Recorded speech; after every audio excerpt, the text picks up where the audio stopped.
안녕하세요. 키누스 심야 책방 7월 9일 방송 시작하겠습니다.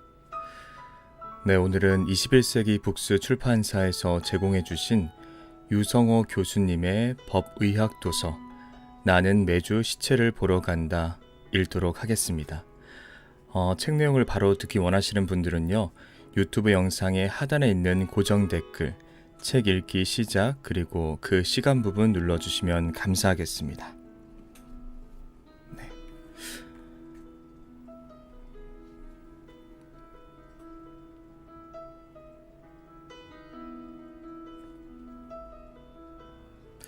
네, 현재 아무 시청자분들이 아직 안 들어오고 계셔서 네.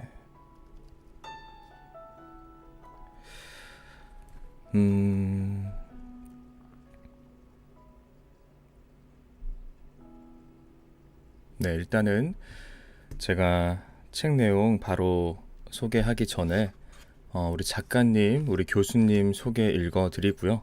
그리고 네, 책 내용 낭독하도록 하겠습니다.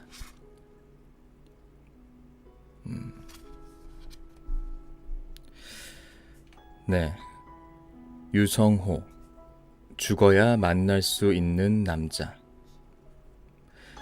20년간 1500여 건의 부검을 담당한 그는 죽은 자에게서 삶을 배우는 법의학자다. 서울대학교 의학과를 졸업했으며 서울대학교 병원에서 인턴과 전공의를 거쳐 병리 전문의를 취득했다.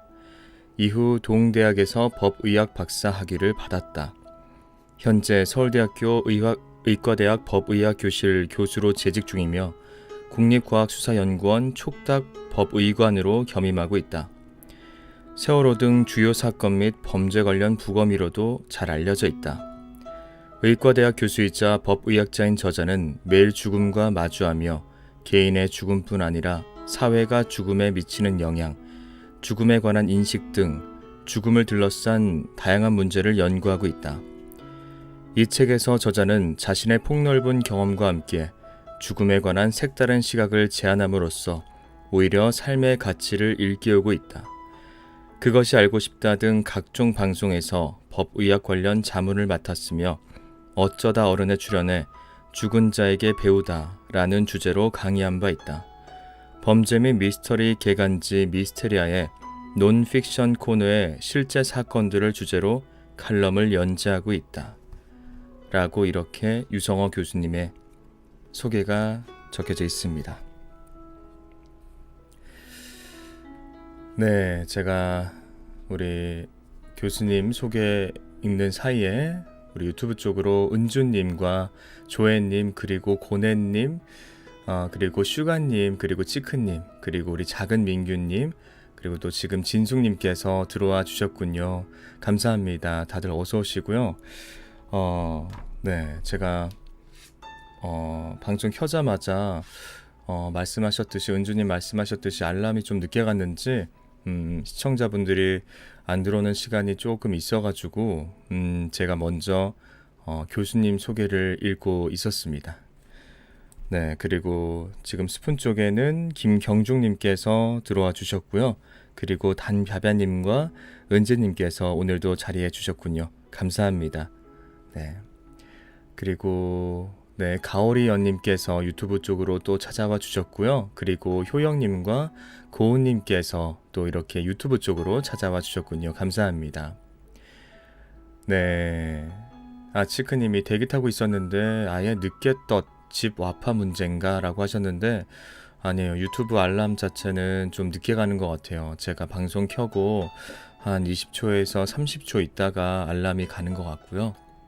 그래서 우리 치크님 문제는 아닌 것 같습니다. 네, 고우님께서 오늘은 좀 늦었네요 라고. 그래요. 저는 오히려 스푼 쪽에 뭔가 문제가 있는 게 아닐까. 평소 일찍 들어와 주시던 우리 고우님도 그러시고 뭐 토끼님 이런 분들 한 분도 안 들어오셔가지고 뭔가 잘못된 건가? 그래서 제가 방송 이제 업로드 할 때는 그 초반에 제가 약간 당황해서 한 30초 정도 거의 벙쪄 있는 상태였거든요. 한 15초 정도. 근데 그 부분 잠깐 이제 편집해서 올려야 할 것 같아요. 제가 진짜 가만히 있었거든요. 왜 아무도 안 들어오시지? 큰일이네. 왜 방송이 뭔가 좀 잘못됐나? 한참을 보고 막 이러고 있었거든요. 민규님이 오늘은 모자를 왜? 라고. 네, 모자 오늘은 좀 쓰고 싶었어요. 네, 머리 손질이 잘 안 되고 해가지고 오랜만에 또 모자 썼습니다. 은주님이 머리 안 감으셨어요? 키누스님 하셨는데 머리 감고 모자를 썼습니다. 네, 특이하죠. 손질이 잘 안 돼가지고 머리를 좀 잘라야 할 것 같은데 어쨌거나 지금은 좀 손질하기가 좀 어려워서 오늘 모자 썼습니다. 네, 그래도 얼굴은 잘 보이죠. 그리고 스푼 쪽에 슈크림의 바나나님께서도 함께 해주고 계시는군요. 감사합니다, 바나나님. 어서 오시고요. 이렇게 라이브 찾아와 주심에 진심으로 감사드립니다.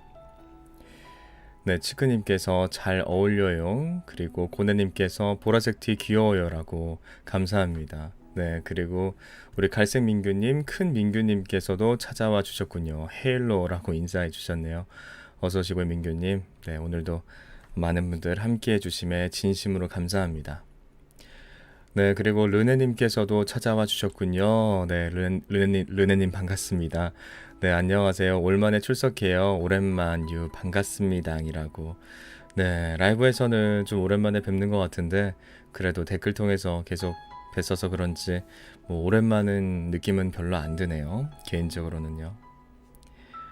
네, 그리고 스푼 쪽에 데이지님께서 오늘도 찾아와 주셨네요. 감사합니다. 데이지님 어서 오시고요. 네, 오늘도 만나 뵙게 돼서 너무나 감사하고 좋습니다.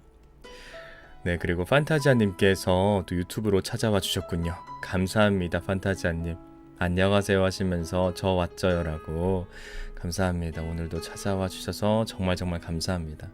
그리고 오랜만에 오늘 투민규님 한꺼번에 계시는군요. 요즘 우리 보라색 작은 민규님이 항상 제가 영상 업로드 하고 나면은 가장 먼저 1등으로 안녕하세요라고 또 이렇게 댓글 달아주시고 했는데 라이브에서 이렇게 뵙는 것도 오랜만이고 두 분 한꺼번에 이렇게 뵙는 거 진짜 오랜만인 것 같네요. 네, 판타지아님께서는 오늘도 그림 그리면서 들을게요라고.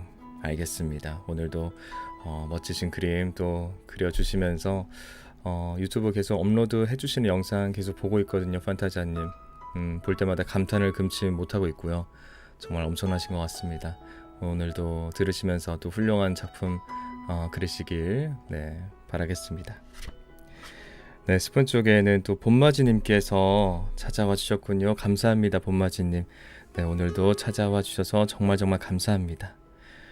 데이지님이 반가워요. 키누스님 라이브 켜놓고 자야겠어요라고. 알겠습니다. 제가 오늘 좀 읽어드릴 내용이 제가 어제 유튜브 커뮤니티에 글 올리면서 인문학 책이라고 말씀드렸는데 제가 좀 잘못 말씀드렸던 부분이고요. 인문학이 아니라 의학 안에 있는 법의학에 관한 도서입니다. 그래서 이 교수님께서 실제 사건이라든가 그런 걸 통해서 법의학에 대한 그런 지식을 써놓은 책이고요. 그리고 서가명강 시리즈 지난번에 제가 다시 태어난다면 한국에서 살겠습니까? 라고 했던 그 사회학 도서 소개해 드렸었는데 그 책과 마찬가지로 서울대 가지 않아도 들을 수 있는 명강이라는 그 타이틀의 서가명강 시리즈, 네, 제 채널에서 읽어드리는 서가명강 시리즈의 두 번째 책입니다. 법의학이라고 하면 상당히 좀 생소한 느낌도 있고 좀 어려울 것 같은 느낌도 있는데요. 제가 오늘 읽을 수 있도록 허락된 부분은 뭐 그렇게 어려운 내용이 아니라 실제 사건이라든가 그런 걸 통해서 여러분들에게 좀 흥미롭게 범죄라든가 그런 것들 그 앞에 법의학이 어떻게 사용되고 하는지에 대해서 좀 흥미롭고 재미있게 다가오시지 않을까 생각이 듭니다. 네. 치크님은 전 지금 엄청 졸려서 곧 잠들 것 같아요 라고.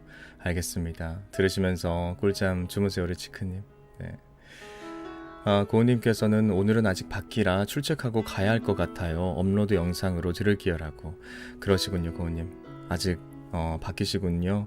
늦었는데 조심히 다니시고요. 네, 나중에 업로드 되면은 그때 또 들어주세요. 감사합니다. 네. 그리고 민규님이 약간 어려운 책이네요. 좀 그렇게 느끼실 수도 있는데 일단 제가 읽어드리는 내용들이면은 막 그렇게 어렵다고는 안 느껴지실 것 같아요.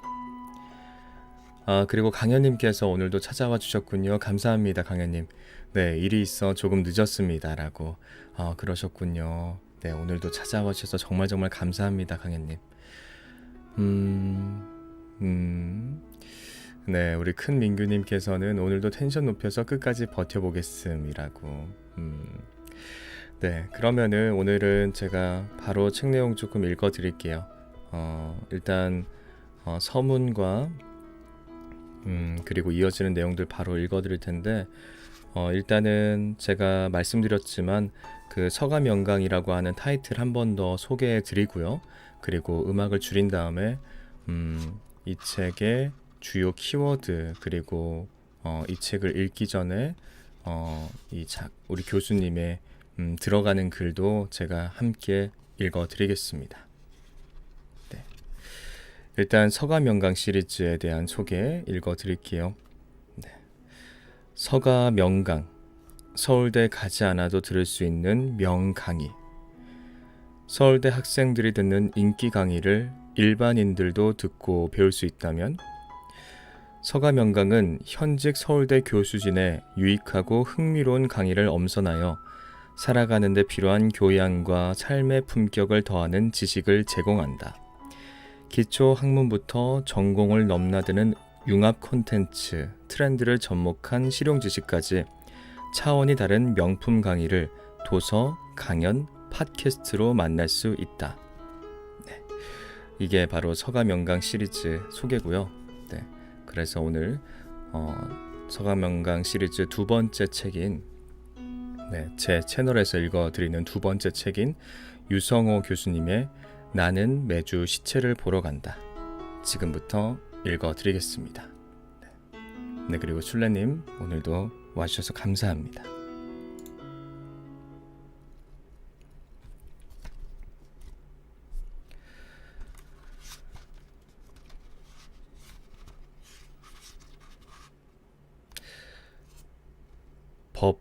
법의학이란 인간의 죽음과 관련된 다양한 문제를 과학적으로 분석하고 그들의 인과관계를 밝혀냄으로써 법 운영과 인권 옹호에 이바지하는 학문이다. 법의학은 입법, 사법, 행정에 모두 적용되며 그중 사법의 형사상 문제에 가장 많이 활용된다. 변사자에 대한 검안, 부검 등을 통해 살인이나 상해에 대한 강력한 증거를 제공해 범인 색출, 죄의 유무 판정, 형량의 정도 등을 결정하는 데에 응용된다. 법의학은 법 운영에 결정적인 자료를 제출하는 학문이므로 전문적인 지식과 숙련된 경험이 필수적이다. 이 책을 읽기 전에 주요 키워드. 검시. 경찰이나 검찰이 수사의 목적으로 변사체 및 현장을 조사하는 것을 검시라 하고 검시에 입회하거나 감정을 의뢰받아 의사가 사망을 확인하고 시체에 대해 조사하는 것을 검시라고 한다. 검시에는 검안과 부검이 있다. 검안. 시체를 훼손하지 않고 의학적으로 검사하는 일이다. 검안 의사는 검시에 입회하거나 또는 입회하지 않은 경우라도 검안의 목적과 시체의 상황에 대한 정보를 이해하고 자세한 외표 검사를 얻은 정보를 이용해 사망의 원인, 손상의 정도, 질병의 유무, 중독의 여부를 결정한다. 가능하다면 사망의 기전과 사망의 종류를 판단하도록 해야 한다. 부검. 시체를 해부해 검사로 사인 등을 알아내려는 것이다. 부검 과정에서 시체가 훼손되며 법적 규제를 받는다. 부검은 목적에 따라 계통부검, 병리부검, 행정부검, 사법부검으로 나뉜다. 해부, 시체를 절개해 관찰하고 장기나 조직을 적출하거나 채취하는 행위 자체를 의미한다. 일본의 영향으로 해부와 부검을 혼용하는 경향이 있다. 안락사, 편안한 죽음을 의미한다. 가치 중립적인 단어로 용도에 따라 자발적 안락사, 조력 사망, 연명 의료 중단 등 다양한 형태로 쓰인다. 존엄사, 사전적 의미는 인간이 최소한의 품위와 가치를 지키면서 죽을 수 있게 하는 행위다.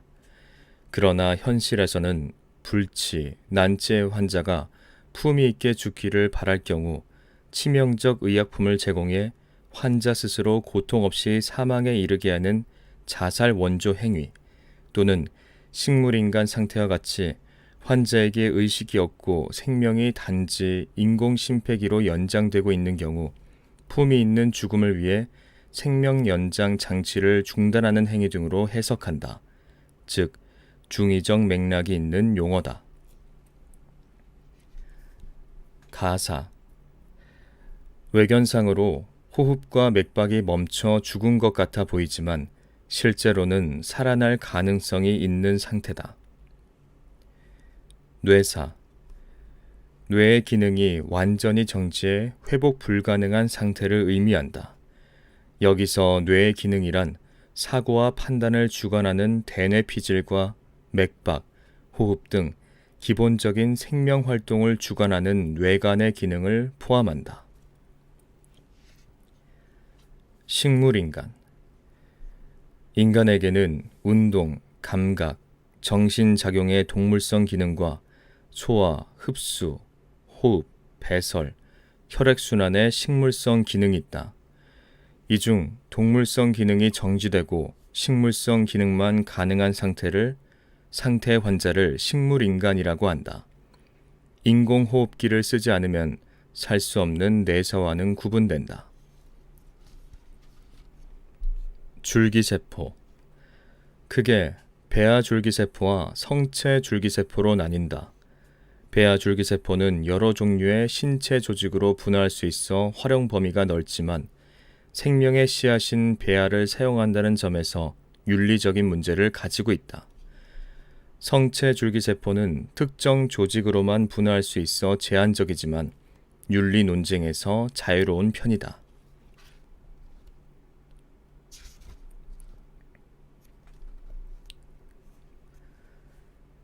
들어가는 글, 삶의 품격을 높이는 죽음 공부. 어렸을 적 책을 무척이나 좋아했다. 소설, 수필은 물론이고 인문, 사회, 과학의 전문 서적까지 닥치는 대로 읽었다. 그러면서도 직접 책을 쓴다는 것은 상상조차 못했다.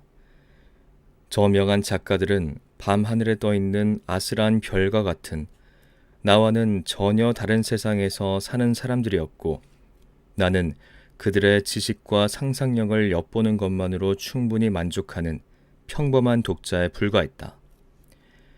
조금은 시시한 책을 읽을 때에도 무라카미 하루키가 그랬던 것처럼 이 정도 책이면 나도 쓰겠다라는 생각은 단 한 번도 하지 못했다. 이런 내가 책을 쓰게 된 까닭은 우연한 계기로 서울대학교 관악 캠퍼스에서 죽음의 과학적 이해라는 다소 별나 보이는 교양 강의를 맡게 된 인연 때문이다. 2012년 가을, 현재 서울대학교 병원 진료부원장이신 김현수 교수님께서는 서울대학교 의과대학 교육부 학장으로 계셨던 당시 관악 캠퍼스에서의 교양 강의 개설을 제안하셨다.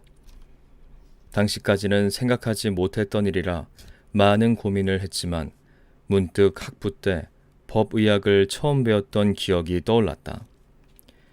그 전까지는 환자를 어떻게 살려야 하는지에 대해 배우다가 죽은 환자가 자신의 죽음을 직접 말하고 있다는 것에 대해 처음으로 배우며 희열을 느꼈다. 법의학의 전문 지식을 가르치기보다는 그동안 부검, 자문 및 연구를 해오면서 죽음에 관해 느끼고 깨달았던 많은 이야기를 학생들과 나누고자 서울대학교 기초교양원에 강좌 개설 신청서를 제출했다. 그런데 당시 기초교양원에서는 한참 어린 학생들에게 죽음에 대한 강의가 악영향을 미칠 우려가 있다며 그에 관한 질의를 보내왔다. 그때 나는 이렇게 답했다. 죽음이라는 것은 우리가 피할 수 없는 생의 마지막 단계이자 자연스러운 섭리입니다. 죽음을 배움으로써 삶에 대한 소중함을 느끼고 주변을 돌이켜볼 수 있는 교양인으로서의 품격을 가질 수 있다고 확신합니다. 그렇게 기초교양원에서는 강좌 개설 신청을 허가했고 2013 학년도 1학기에 정원 60명 강의로 수강 신청을 받았다. 그리고 수강 신청 이틀 만에 이미 정원이 초과되어 내 이메일로까지 추가적인 신청을 원하는 학생들의 문의가 쇄도했다. 죽음에 대한 학생들의 관심을 반신반의하던 나에게는 매우 놀라운 결과였다. 물론 강의 첫날 절반 정도의 학생은 당시 한창 유행했던 CSI 같은 범죄 드라마를 더 잘 이해하고자 수강 신청을 했다는 사실도 알게 되었다. 하지만 동기야 어쨌건 죽음에 대한 뜨거운 관심 속에서 열의를 갖고 강의를 진행할 수 있었다. 실제 죽음의 과학적 이해 강의에서는 일부 학생들이 관심 있어하는 범죄를 포함해 죽음의 사회적 현상과 함께 죽음을 유발하는 손상이나 질병, 죽음 후의 신체 변화에 대한 설명의 많은 부분을 할애한다. 그렇지만 여기에 더해 죽음의 역사적 맥락 및 인식의 변화, 현재 사회병리학적 현상으로 여겨지는 자살 등의 문제도 다룬다. 이 외에도 현재 그리고 다가올 미래에 문제가 될 수 있는 의료 분쟁, 보험사고 등 죽음과 관련한 다양한 이슈를 이야기한다. 그렇게 첫 학기 강의에 정성을 들인 만큼 학생들의 평가는 매우 좋았고 현재 죽음의 과학적 이해 강의는 학생들의 요청으로 정원 210명의 대형 강의로 발전했다. 그리하여 이번에는 주변의 요청과 권유를 받아들여 더 많은 사람들과 죽음에 관한 고민을 함께 해보고자 용기를 내게 되었다. 나는 매주 시체를 보러 간다는 독자들에게 매우 생경하여 어쩌면 사이코패스 같은 사람이 쓴 글이 아닐까 오해를 부르는 제목일 수도 있다. 실제로 나는 매주, 특히 월요일에는 서울대학교 의과대학에 시체를 보기 위해 출근한다. 서울에서는 서울대학교, 고려대학교, 카톨릭대학교 의과대학 법의학교실에서 국립과학수사연구원과 협약을 맺고 각 지역의 변사에 대한 부검을 실시하고 있기 때문이다. 나는 법의학자로서 매주 사망 원인이 밝혀지지 않은 시체를 꼼꼼히 검사한다. 따라서 시체를 보면서 의사로서 과학적으로 시체를 분석하고 사망 원인과 사망의 종류를 판단하는 것이 중요하다. 동시에 한 명의 인간으로서 사망한 사람들에 대한 끊임없는 연민과 공감뿐만 아니라 죽음과 관련된 사회 시스템에 대한 고민을 하게 되는 경우가 많다.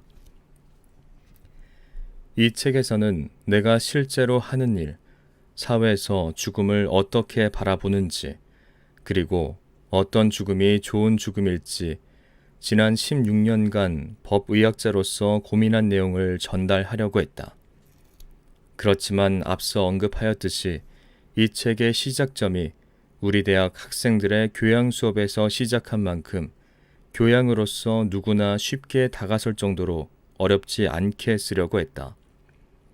책 제목은 섬뜩할지 모르지만 내용은 누구보다도 따뜻한 마음으로 기술했다는 점을 독자들이 알아차려 주었으면 좋겠다. 죽음은 참으로 말하기 어려운 주제다.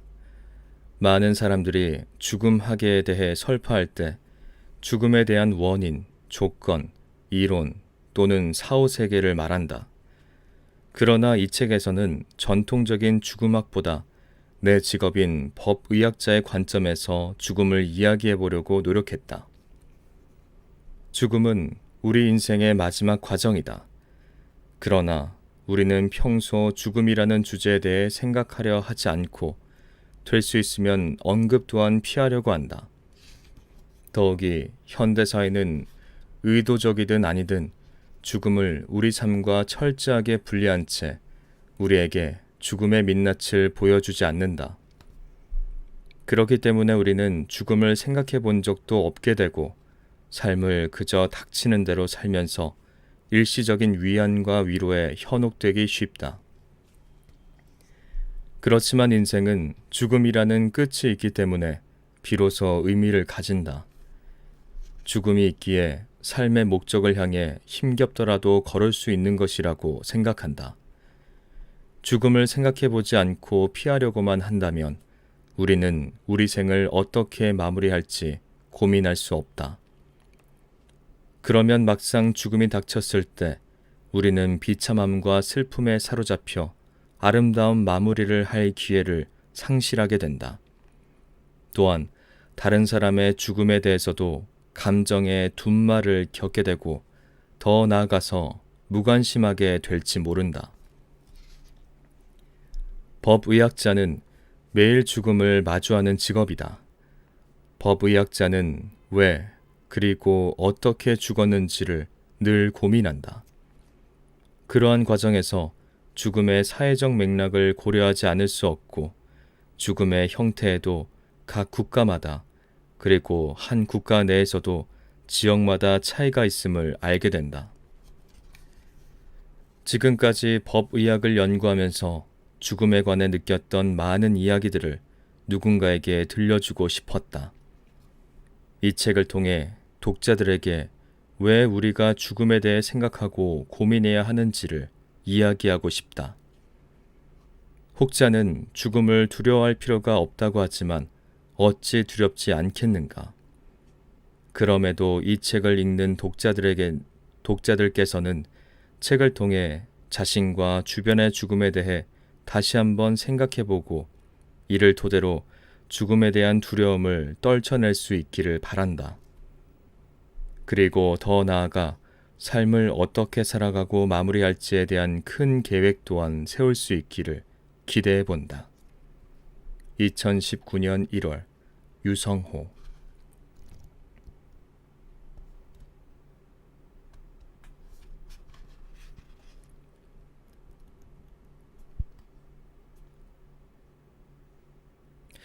여러분 잠시만요. 본 내용 읽기 전에 잠시만 제가 확인 잠깐 뭐 좀 하고 오겠습니다. 잠시만요.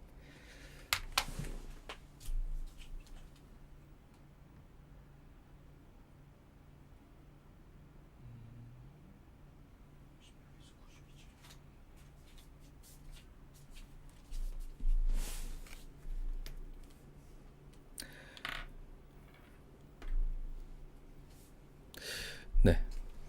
읽어야 할 분량 잠깐 확인하고 왔습니다. 네, 그럼 본 내용 읽도록 하겠습니다. 법, 의학 앞에 완전 범죄는 없다. 증거 없는 무죄의 살인. 이야기는 2000년대 초반 어느 농촌에서 시작된다. 김 씨는 농촌을 곁에 두고 있는 작은 소도시에 사는 농부였다. 술과 여자를 좋아해 농번기에도 얼굴은 늘 벌겋게 상기되어 있었고 일은 잘 하지 않았다. 입에 욕설을 달고 살았고 술을 수틀리면 가끔은 어깨를 으쓱이며 폭력을 행사할 듯이 손을 들어 겁박하기를 일삼는 그를 이웃들은 두려워했다. 아내 박 씨는 그런 김 씨가 못마땅했다. 모두 무서워하는 남편에게 아내 박 씨는 늘 대들고 잔소리를 해댔다. 남편의 도움 없이 농사일과 아이들을 도맡아 키우며 살아가는 그녀로서는 남편의 무능함에 악다구니가 나올 법했다. 3월 7일 밤 10시 10분. 아직은 쌀쌀한 날씨였다. 농협 지소 앞 왕복 4차선 도로는 밤이기도 하거니와 평소에도 오가는 차가 많지 않았다. 보리 이삭이 패는 들판의 좁은 길을 지나가던 최 씨는 농협 앞 가로등의 불빛으로 용케 박 씨의 빨간색 경차가 농협 앞 2차선 도로에서 녹색 신호를 받고 정차한 것을 알아봤다. 몇 초가 지났을까? 꽝 하는 굉음이 들렸다. 최 씨가 깜짝 놀라 돌아봤다. 박 씨의 빨간색 경차가 아까 신호등 앞에 잠시 멈추었던 곳에서 20m 지나 갓길에 운전사도 없이 주차된 트럭의 뒷공무니에 박혀 있었다. 트럭 아래쪽으로 경차의 보닛이 빨려 들어가 있었다. 농협 지소에 남아있던 직원이 굉음을 듣고 뛰어나왔다. 빨리 신고해요. 어이구 어떡해. 농협 직원이 119에 신고를 했고 최 씨는 황급히 차를 살펴봤다. 차는 경차라서 그런지 앞이 많이 우그러졌다. 창문으로 안을 들여다보니 박 씨의 왼쪽 얼굴에 피가 흘러내리고 있었다. 아줌마, 괜찮아요? 계속 불러봤지만 박 씨는 대답이 없었다. 이때 뒷좌석에서 걸쭉한 남자 목소리가 들렸다. 아이고, 아파. 빨리 구해줘. 남편 김 씨가 누워 있었다. 119는 사고 4분 만인 10시 14분에 도착했다. 구급대원들은 차량 사진을 찍으면서 신속하지만 조심스럽게 박 씨와 남편 김 씨를 꺼냈다. 119 차량이 2명을 태우고 가장 가까이 있는 병원으로 달려갔다. 급한 상황에서도 구급대원들은 아내 박 씨가 숨을 쉬지 않고 혈압도 없다는 것을 금세 알아챘고 심폐소생술을 실시했다. 병원에는 10시 35분에 도착했다. 응급실에서 남자 의사가 뛰어나왔다. 그는 응급의학 전문이었다. 남편 김 씨는 목이 아프다고 했고 이마에 멍이 들어 있었지만 상태는 나빠 보이지 않았다. 아내 박 씨는 죽었다. 혈압이 느껴지지 않았고 숨도 쉬지 않았다. 의사는 병원 도착 당시 이미 사망했다는 DOA를 선언했다. 왼쪽 이마에 1cm 정도 찢어진 상처에서 피가 흘러내렸으나 겉으로 보기에는 심각한 손상은 없었다. 의사는 이런 교통사고에서는 보통 목뼈가 탈구되지 라고 생각하며 이를 확인하고자 엑스레이를 찍었다. 엑스레이를 한참 들여다본 의사는 사망 진단서에 환추 후두 관절 탈골, 추정, 즉 두개골과 첫 번째 목뼈 사이 관절이 어긋나 탈구되어 있음이라고 썼다. 박 씨는 공식적으로 교통사고로 사망했다. 남편 김 씨는 다음 날 퇴원했다. 아내는 남편의 선산에 바로 매장되었다. 장례가 끝나고 얼마 되지 않아 조그마한 농촌 마을에 흉흉한 소문이 돌았다. 소문은 여러 형태로 나돌았지만 결론은 남편 김 씨가 아내를 죽였다 라는 내용이었다. 남편은 이 소문에 주눅들지 않고 오히려 더 기름을 부었다. 마누라가 죽은 건 그년 팔자고 산 사람은 살아야지 하며 생명보험금을 타게 되었다고 떠벌렸다. 김 씨는 아내가 죽었지만 그리 슬퍼 보이지 않았다. 이웃들은 뒤에서 수군댔지만 김 씨가 무서워 앞에서는 아무 말도 하지 못했다. 박 씨가 사망한 지 반년 뒤 검찰에 한 장의 투서가 접수되었다. 내용은 간단했다. 남편 김 씨가 박 씨 사망 2년 전에 이미 아내를 죽여주면 돈을 주겠다고 제안했으나 거절했다는 내용이었다. 검찰은 바로 수사에 착수했다. 시기가 일치했다. 아내가 죽기 2년 전 남편은 이미 4개의 생명보험을 들었고 수령액은 5억 원이었다. 경찰은 투서를 보낸 사람을 불러 조사했다. 남편과 한 동네에 사는 유 씨였다. 김 씨랑 둘이서 막걸리를 먹다가 갑자기 아내 앞으로 생명보험이 많은데 박 씨를 죽여주면 2억 원을 준다고 했다고요. 근데 사람이 어떻게 그래요? 유 씨는 침을 꼴깍 삼키며 말을 이어갔다. 야, 큰일 날 소리 하지 마 하고 넘겼죠. 근데 2년 뒤에 박 씨가 정말 죽었다고요. 이거 이상해서 마음속에 담아두려고 했는데. 검사에게 감이 왔다. 보험을 조사해보니 놀라운 사실이 더 발견되었다. 박 씨 앞으로는 교통사고로 죽기 2년 전 가입되었던 보험 4개 말고도 5개의 보험이 더 있었다. 박 씨의 사망 한 달 전에 가입된 보험 5개의 총 지급액은 13억 원이나 되었다. 지금도 엄청난 금액이지만 2000년대 초반 시골에서는 정말 큰 돈이었다. 김 씨가 제법 넓은 농지를 소유한 사람이었어도 아내의 생명보험을 9개나 가입했다는 것은 굉장히 수상한 일이었다. 보험회사에서도 이상하다고 여겨 지급을 계속 미루고 있는 상태였다. 검사는 선산에 묻힌 박 씨의 시체를 부검하기로 결정했다. 박 씨가 죽은 지 1년 6개월 후였다. 시체는 전체적으로 부패했다. 아직 백골이 되지는 않았으나 피부는 이미 부패되어 거의 남아있지 않았고 일부 근육이 남아있는 정도였다. 그러나 목을 절개해서 봤을 때 한 가지 이상한 점이 발견되었다. 목의 후두에 위치한 가장 큰 연골인 갑상연골 왼쪽의 윗부분이 부러져 있었다. 갑상연골은 목에 강한 압박이 가해질 때 골절된다. 그러나 시체가 너무 부패해 이 압박이 사망 전에 일어났다는 증거인 생활 반응을 확인할 수 없었다. 목을 졸랐을 가능성은 있었다. 그러나 살아있을 때 골절이 발생한 것인지 아니면 부패된 시체가 삭아서 부러진 것인지 확정할 수 없었다. 유 씨의 증언으로 남편 김 씨를 살인교사 미수로 기소할 수는 있었다. 그렇지만 박 씨의 죽음에 뭔가 더 있다는 생각이 들었다. 검사는 사망 당시 병원에서 DOA로 판정 후 찍은 사진과 교통사고 현장에서 119 측이 찍은 사진 몇 장 등 모든 기록을 압수했다. 사망 원인은 교통사고에 의한 목뼈 탈구, 의학적 사실이 엄연했다.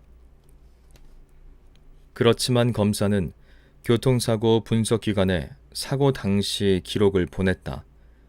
그 결과 분석기관은 운전자가 이미 사망한 상태에서 제3자에 의한 대리운전이었을 가능성이 높다는 검사 결과를 보내왔다. 검사는 이 모든 기록에 대해 법의학자에게 자문을 구하기로 마음먹었다. 당시 나는 자문을 받고 적확한 판단을 위해 엑스레이를 동료 영상의학 교수에게 보냈다. 이를 본 동료 교수는 어디가 탈구가 있는지 전혀 알 수 없다 라는 의견을 보내왔다. 즉, 엑스레이에서 목뼈가 어긋난 곳이 없다는 의견이었다. 이 밖에도 교통사고 현장 사진을 보다가 이상한 점을 발견했다. 운전석에 박 씨가 메고 있는 안전띠가 양쪽 팔 위에 걸쳐져 있었다. 또한 박 씨는 입 밖으로 혀를 내밀고 있는 상태였다. 보통 안전띠는 몸통 위로 가로지르게 착용하는 것이 일반적이다. 안전띠를 팔 위에 걸치는 일은 없다. 혀가 돌출된 점도 목을 조르는 질식사에서 관찰되는 소견이다. 병원에 도착하자마자 사망해서 바로 찍은 사진을 유심히 관찰했다. 놀랍게도 시체 얼룩이 등 뒤에 선명했다. 검사에게 바로 연락했다. 시체 사진은 언제 찍었습니까? 검사는 119가 바로 병원에 도착해서 사망 진단을 받은 직후에 찍었다고 했다. 시체 얼룩은 사망 후 두세 시간이 지나야 빨간 점처럼 중력 아래 방향으로 얼룩덜룩 나타난다. 이렇게 진하게 나타나려면 최소한 사망 후 4시간 정도는 지나야 한다. 혹시 시체 얼룩이 고정되었는지 눌러보는 검사를 했는지도 물어봤다.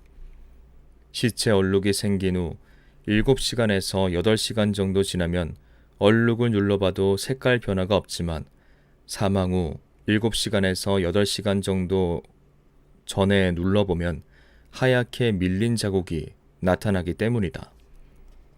그러나 돌아온 대답은 아무도 당시 그러한 검사를 하지 않았다는 것이었다. 남편 김 씨는 기소되었고 판결이 내려졌다.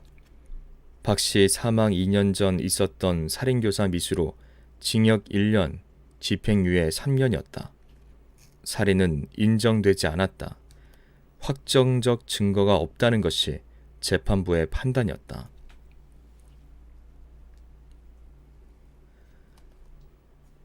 몸에 남은 그녀의 마지막 메시지. 그는 헐렁한 바지에 반소매 티셔츠를 입고 들어왔다. 날씨가 매우 더워 반소매 주변이 땀에 절어 있었다. 사내는 심드렁한 표정으로 집에서 자다가 갑자기 죽은 여자에 대해 이야기하기 시작했다. 38살 가정주부인데 자다가 죽은 것 같아요. 심장마비인 것 같은데 여자가 좀 통통해요. 그는 사건 개요를 쇼미더머니의 래퍼가 랩하듯이 빠르게 뱉어냈다. 형사는 이미 사인을 심장마비로 단정한 것 같았다. 근데 조금 껄쩍지근한 게 3일 전에 부부싸움을 했다는 건데. 그는 내 눈치를 살폈다. 이럴 때에는 대답하지 않고 기다리는 것이 상책이다. 되도록 형사의 감에서 조금이라도 이상한 것을 말하도록 하는 것이 내 몫이다. 가끔 형사들은 확신이 없는 이상한 점을 이야기하지 않을 때도 있다. 주변에 이웃에 조사를 조금 했는데 부부싸움 할 때 대단했다고 하더라고요. 여자가 죽여라 죽여라 하면서 온 동네가 시끄러웠다고 하는데. 그는 말을 끝내지 않고 내 얼굴을 빤히 쳐다보면서 약간의 뜸을 들이다가 이어나갔다. 허벅지에 맞은 자국이 제법 있더라고요. 근데 그게 3일 전이라 남편은 부부싸움 후 집을 나갔고. 형사는 심장마비를 사망 원인으로 지레 짐작하지만 뭔가 꺼림칙한 것이 있어 보였다. 약간의 감이 있는 것 같으나 확신이 없어 보였다. 그러면 누가 이분을 발견했습니까? 남편이 가출했다가 돌아왔는데 아내가 침대에 누워 있더래요. 몸을 흔들었는데 이미 죽어 있더라고 그러더군요. 과학수사팀 출동해서 현장 확인했고 죽은 지 하루도 안 된 것 같다고 하더라고요. 부부싸움의 원인이 뭡니까? 여자분이 술을 좋아했고 가끔 늦게 귀가했대요.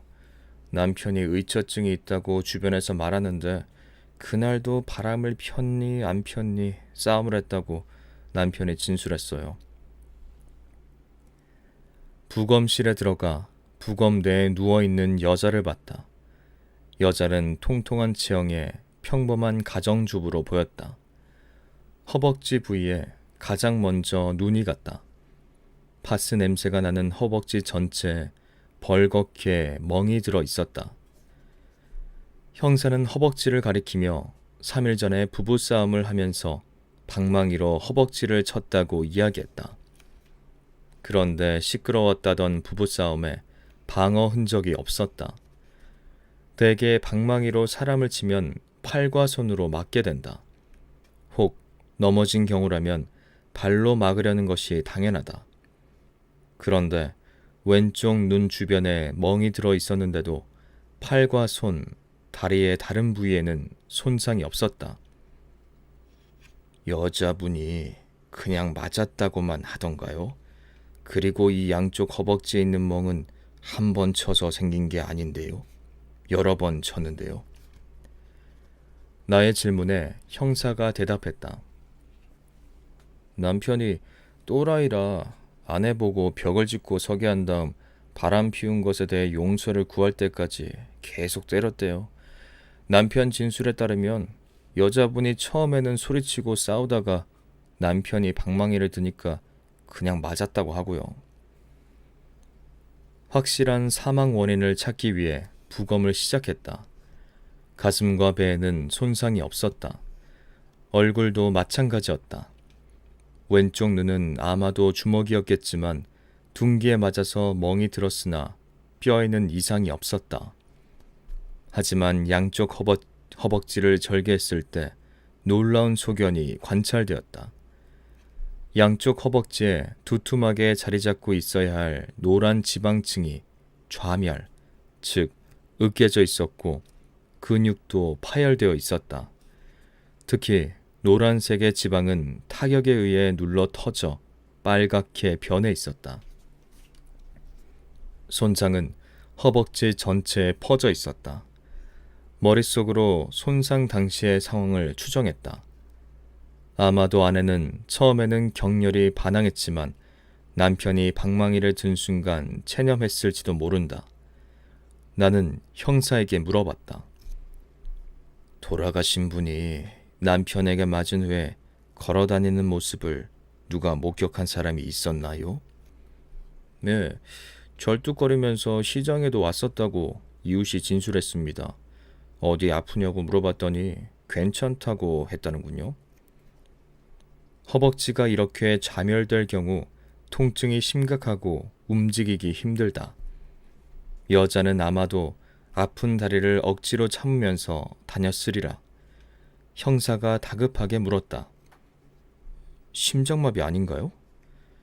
심장은 사람이 죽으면 다 마비됩니다. 심장마비는 사망 원인이 아니고요. 외상성 쇼크로 사망한 것으로 봐야 되겠네요. 형사는 침을 꼴깍 삼키며 재차 물었다. 아니, 그럼 맞아 죽은 건가요? 때린 건 3일 전인데? 조직이 좌멸되면 유효 혈액량, 즉 우리 몸에 도는 혈액량이 줄어듭니다. 콩팥이랑 다른 조직 검사를 해봐야겠지만 지방과 근육이 이 정도 손상을 입고 나면 다른 장기에도 영향을 미쳐 며칠 뒤에라도 사망할 수 있습니다. 아마 피해자는 끙끙 앓아 누웠다가 사망했을 거예요. 형사는 나의 이야기를 다급히 받아 적기 시작했다. 처음 만났을 때 심드렁한 눈빛은 어느새 날카롭게 변해 있었다. 알겠습니다. 그럼 부검 결과는 언제 나옵니까? 혈액 검사가 응급으로 나오자마자 빨리 결과를 내도록 하겠습니다.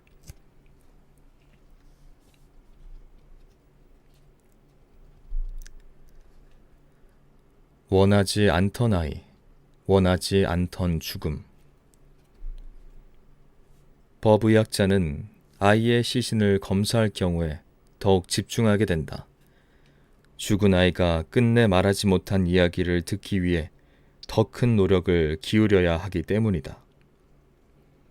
이야기는 2000년대 서울의 한 종합병원에서 시작되나 10월의 어느 날 밤 생후 11개월 된 아이가 병원 응급실로 급히 후송되었다.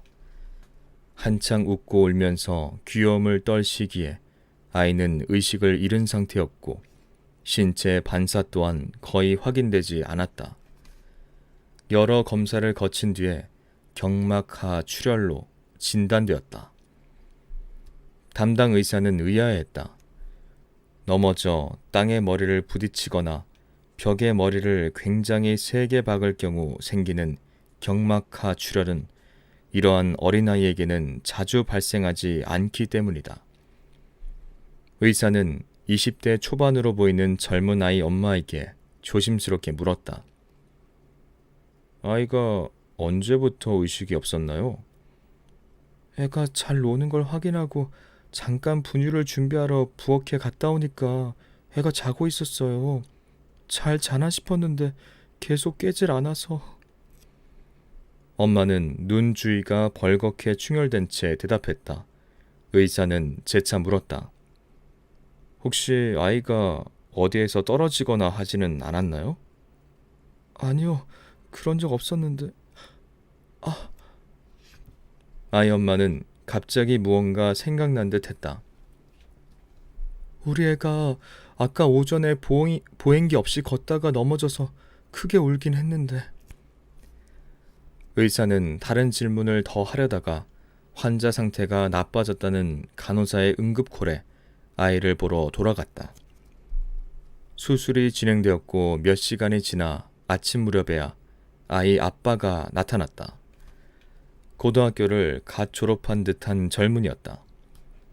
그는 머리카락이 부스스하게 뒤엉킨 채 전날 과음을 한 것 같은 얼굴로 물었다.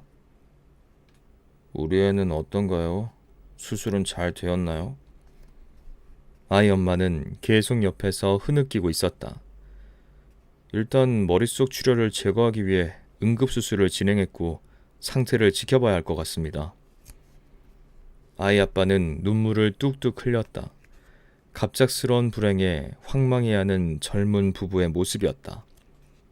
아이는 의식을 찾지 못하고 며칠 후 사망했다. 담당 의사는 안타까운 한편으로 또 다른 고민에 휩싸였다. 보통 병원에서 사망하면 사망 진단서를 발급하게 된다. 의사가 사인란에 병으로 사망한 병사라 적으면 그대로 장례가 진행된다. 그러나 담당 의사는 뭔가 석연치 않다는 점 때문에 고민했다. 이 아이는 머릿속 혈관 질환도 없었고 넘어져서 다치기에는 키가 작았다. 고민하던 의사는 사인을 외인사로 적어 놓았다. 절차에 따라 병원 행정실에서 경찰에 신고했고 경찰이 찾아왔다. 여기 의사 선생님이 외인사라고 썼는데 외인사는 자살, 타살, 사고사 뭐 이런 걸... 죄송합니다. 네, 경찰의 얘기군요. 여기 의사 선생님이 외인사라고 썼는데 외인사는 자살, 타살, 사고사 뭐 이런 걸 뜻하는 거죠. 아이가 갑자기 사망해서 정신이 없으시겠지만 협조해 주십시오. 아이 엄마는 거세게 항의했다. 아이가 죽었는데 지금 왜 경찰이 와서 이래라 저래라 하는 건가요? 우리 마음은 헤아리지도 않나요? 아이 아빠도 합세했다. 아이가 죽은 마당에 의사가 경찰 조사를 받게 하다니 당신은 아이도 없어? 말이 점점 거칠어졌고 의사는 후회하기 시작했다. 경찰이 부모를 달래면서 질문을 던졌다. 아이가 넘어진 적 있죠? 네, 어제 걷다가 넘어져서 울었어요. 그럼 그때 다쳤나 보네. 사건은 그대로 사고사로 넘어가는 듯 했다. 이제 최종 결정자는 검찰이었다.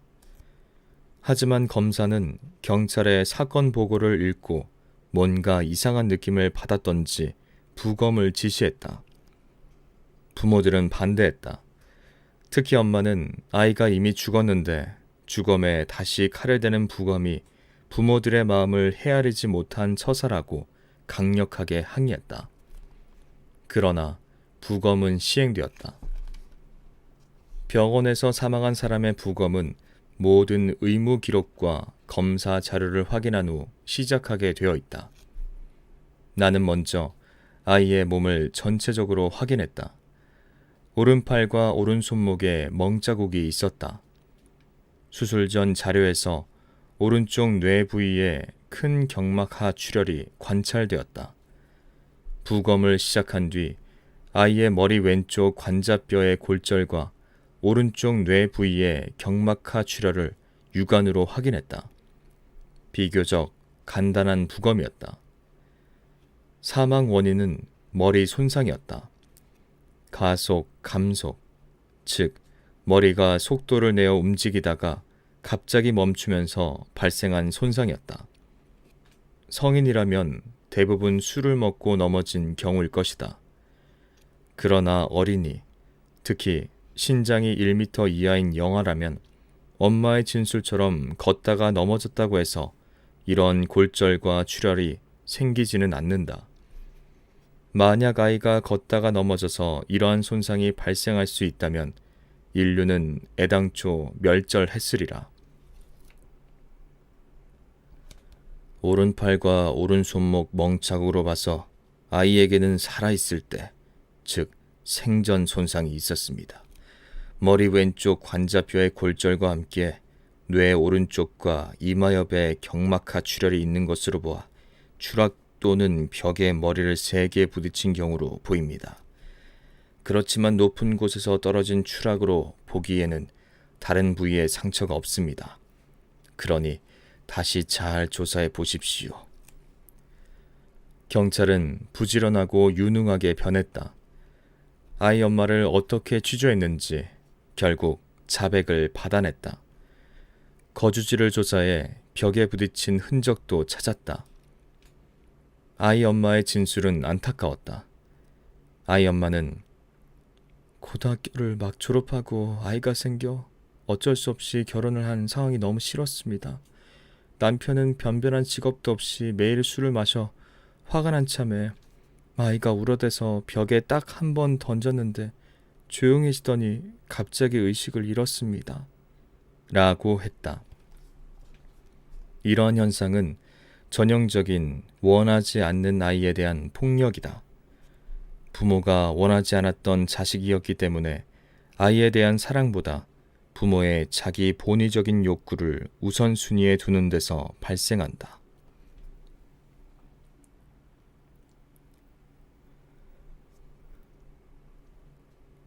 어느 일병의 죽음. 툭 치니 죽었다. 2014년 여름 무더위가 한창일 때 KBS 기자에게서 전화가 왔다. 추후 그것이 알고 싶다에서도 다루게 된 윤일병 폭행 사망 사건에 대한 질의였다. 열혈 기자였던 KBS 윤 기자가 올해의 기자상을 수여받게 된 이 사건의 시작은 법률사무소에서 우연히 듣게 된 군대 사망 사건에서 시작되었다. 책상 위의 전화기가 엄청나게 큰 소리로 울렸다. 평소 휴대전화는 항상 진동으로 해놓고 연구실의 전화번호는 아는 사람이 없어 좀처럼 울리지 않던 터라 깜짝 놀랐다. 호감 가는 상쾌한 목소리가 수화기 건너편에서 들려왔다.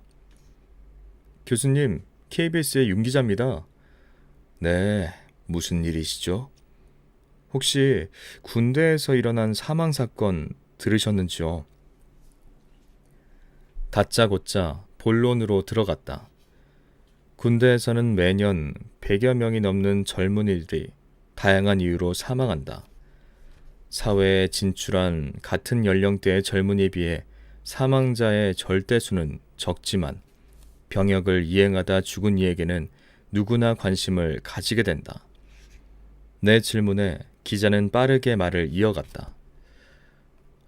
무슨 사건이죠? 최근 보도된 사망 사건인데요. 빵을 먹다가 질식사로 죽었다는 사건이요. 저희가 취재원으로부터 부검 사진을 압수했는데 교수님께 자문을 구하고 싶어서요. 이상한 점이 많다는 게 제 판단입니다.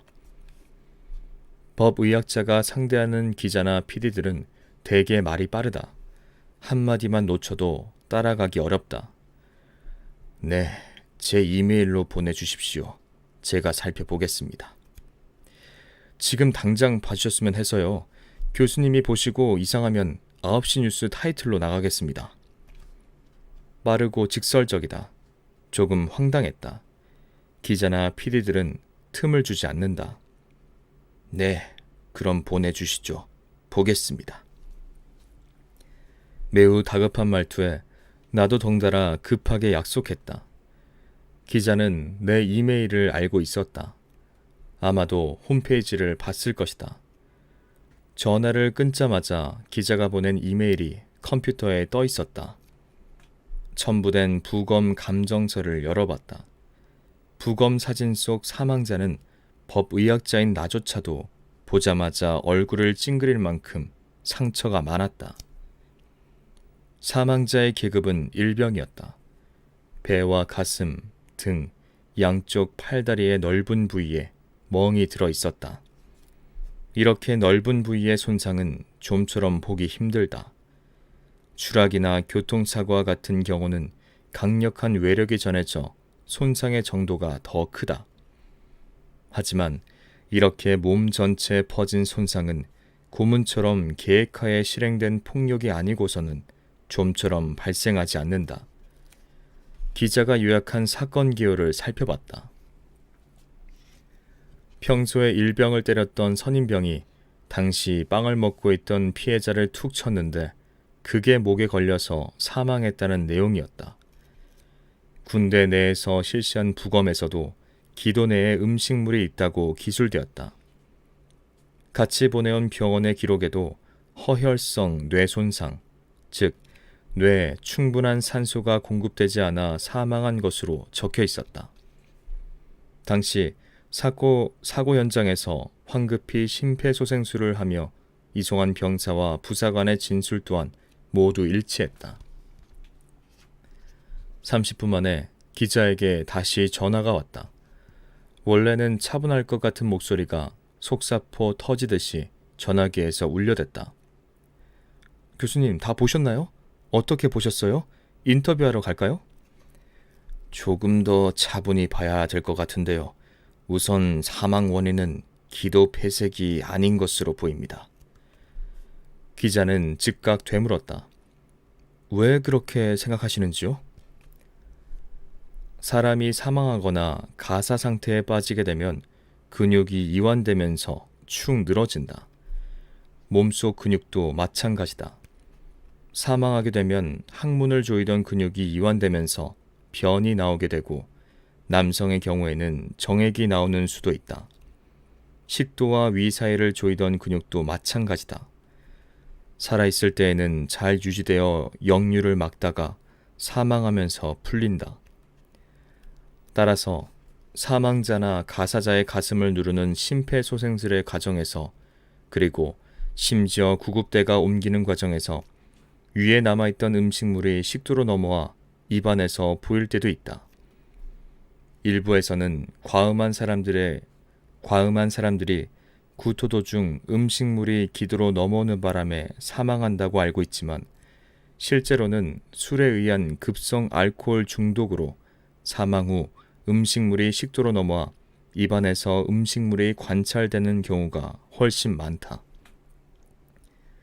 이번 피해자도 그럴 가능성이 높고 실제로 손상에 의해 사망했을 것이며 임상의사나 부검의가 그 점을 관가했을 것이라고 대답했다.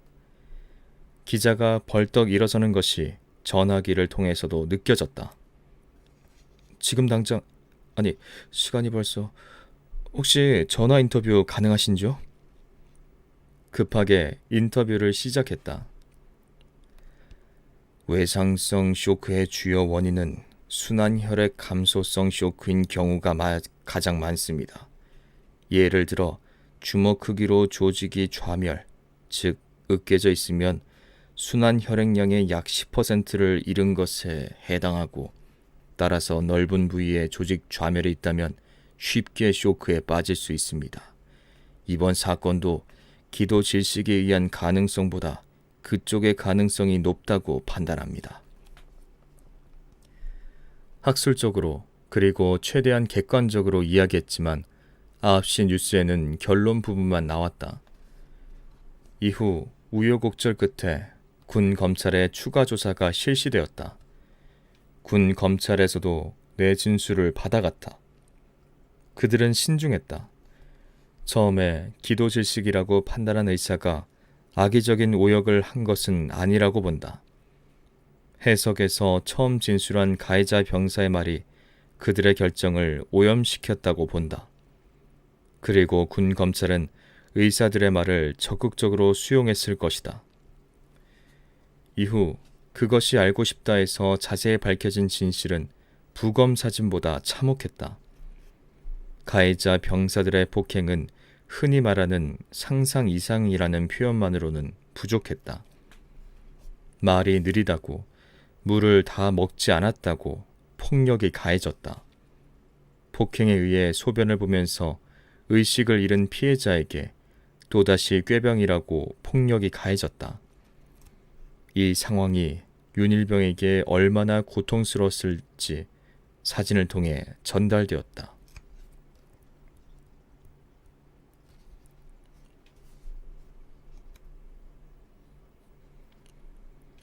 의사가 아닌 살인자가 되다. 만삭의 임신부가 자신의 집 욕조에서 쓰러져 사망한 사건이 발생했다. 그녀의 남편은 경제적으로 매우 어려운 가정에서 자랐다. 헌신적인 어머니의 희생을 헛되지 않게 열심히 공부해 명문대 의과대학을 입학했다. 졸업하고 인턴을 거치면서 어린아이를 좋아하는 천성을 살펴 소아과를 지망했고 합격했다. 그리고 웃음이 싱그러운 활달한 여성을 만나 결혼했다. 그의 앞길은 순탄해 보였다. 레지던트 생활에서 그는 평범했다. 튀지 않는 그의 성격이 직장 생활에서도 그대로 유지되었다. 그러다가 레지던트 4년차 마지막에 전문의 시험을 위해 환자를 보지 않는 암묵적인 휴가 기간에 들어서자 그는 컴퓨터 게임에 빠져들었다. 설마 전문의 시험에 떨어지랴 하는 생각이었다. 전문의 시험의 합격률은 대개 90% 이상이다. 그러나 그해 그가 치른 소아과 전문의 시험은 예상과 달리 매우 어려웠다. 전문의 1차 시험에서 소아과 합격자를 한 명도 배출하지 못한 수련병원이 전체의 24%에 달할 정도였으며 전체 합격률은 50% 남짓이었다. 의학 전문 언론에서는 주변에서 말리는 것을 뿌리치고 소아 청소년과에 소신 지원했는데 미리 세워둔 계획들이 모두 물거품이 되어버렸다며 참담한 심정을 토로했다. 와 같은 기사가 빗발치듯 나왔다. 의료계 일각에서는 재시험 등 탈락자 구제를 위한 방안을 내놓아야 한다는 목소리도 나왔다. 그도 시험을 잘 못 봤다. 아무도 예상하지 못한 결과였다. 그의 아내는 당시 만삭 상태였다. 그가 공부를 열심히 안 한 것은 아니라는 것을 아내도 알았다. 그러나 불합격일 경우 공보위로 군대를 대신 가야 하고 이 경우 서울을 떠나게 되어 아이 양육과 아내 직장 문제 등이 발생하기에 부부 사이에 갈등이 유발되었다. 더욱이 그는 공부 기간에 짬짬이 하던 컴퓨터 게임을 여전히 지속적으로 하며 일절 말을 하지 않았다. 그렇게 1차 시험을 잘 보지 못한 다음 날 남편은 아침 일찍 집을 나서 학교 도서관으로 향했다. 사실 2차 시험은 실기이기에 도서관에서 공부할 필요가 없었지만 그는 하루 종일 도서관에 있었다. 당시 딸이 만삭인 상태이기에 거의 매일 전화를 하던 아내의 어머니는 딸에게 전화를 걸었으나 하루 종일 통화가 되지 않았다. 사위에게 전화를 했으나 그 또한 전화를 받지 않았다. 남편은 저녁이 되어 도서관에서 돌아왔다. 집에 들어가서 보니 아내가 빈 욕조에 누워 있었다. 남편은 경찰에 신고를 했고 출동한 경찰은 만삭의 임신부가 욕조에 엉거주춤하게 누워 사망한 상태를 확인했다. 수사관은 곧 아내의 죽음 원인을 밝혀내기 위해 국과수에 부검을 의뢰했다. 국과수의 법의관은 선배들의 조언을 받아 꼼꼼히 검시를 진행했다. 눈꺼풀의 결막은 점출혈이 뭉친 출혈반이 보였다. 목 주변에는 손가락 끝으로 누른 듯한 흔적이 발견되었다. 절개해보니 목과 턱에 근육 출혈도 광범위하게 관찰되었다. 손으로 목을 누른 질식사, 즉 액사라고 판단할 수밖에 없었다. 그 밖에 정수리 두피 아래에도 출혈이 있었다. 아마도 정수리 어딘가를 부딪혔을 거라고 판단했지만 사망할 만한 손상은 아니었다. 경찰은 바빠졌다. 사망 원인은 액사, 즉 타인의 손에 의해 목이 졸린 것이었다. 집은 오피스텔이었다. CCTV에 누군가 출입한 흔적은 없었다. 의혹의 시선은 당연히 남편에게 쏠렸다. 그는 혐의를 완강히 부인했다. 그럴 이유가 전혀 없고 부부 사이는 좋았다고 주장했다. 그러나 그의 몸 여러 군데에 긁힌 자국이 있었다. 그는 머리에 긁힌 자국은 찬장에 스쳤으며 팔에 있는 자국은 자신이 아토피가 있어 긁은 자국이라고 주장했다. 아내의 손톱에서는 그의 유전자가 검출되었다. 그러나 등을 긁어주어서 검출될 수도 있었으므로 부부 사이에 그 두 가지는 결정적 증거가 될 수 없었다. 수사기관은 거짓말 탐지기를 의뢰했다. 부부싸움을 했는지, 아내를 폭행한 적이 있는지, 아내를 살해했는지에 대한 거짓말 탐지기 질문에서 모두 거짓 반응이 나왔다. 그는 자백을 강요하는 분위기에서 압박을 받아 거짓말 탐지기는 신뢰성이 없다고 주장했다. 국내 법의학자에게 자문을 구하기도 했으나 법의학자 모두 사망 원인이 액사라는 국가수의 판단을 신뢰했다. 다급해진 그의 변호사는 캐나다 법의학자 마이클 스벤 폴라넨에게 연락을 취했다. 마이클 스벤 폴라넨은 캐나다 토론토 대학 법의학 교수로 2018년 현재 국제법의학회 회장일 정도로 명성이 높은 법의학자다. 특히 그의 연구 중에는 시신을 기증받아 거꾸로 자세를 추치하게 했더니 목에 출혈이 나타나 마치 목을 조르는 것처럼 보여 병리학적 검사가 필수라는 논문이 있었다. 무죄를 주장하는 그에게는 구세주일 수도 있었다. 더욱이 1996년 치과 모녀 살인 사건 때 스위스 법의학자가 국내 법의학자를 패퇴시킨 기억은 더욱 그의 무죄 가능성을 높였다. 두 사건은 피의자가 의사인 점, 해외 법의학자와 국내 법의학자 간의 공방이 있었다는 점에서 유사했다. 치과 모녀 살인 사건은 당시 1, 2심에서는 피의자에게 유죄가 선고되었으나 대법원에서는 무죄로 선고되어 판결이 뒤집혔다.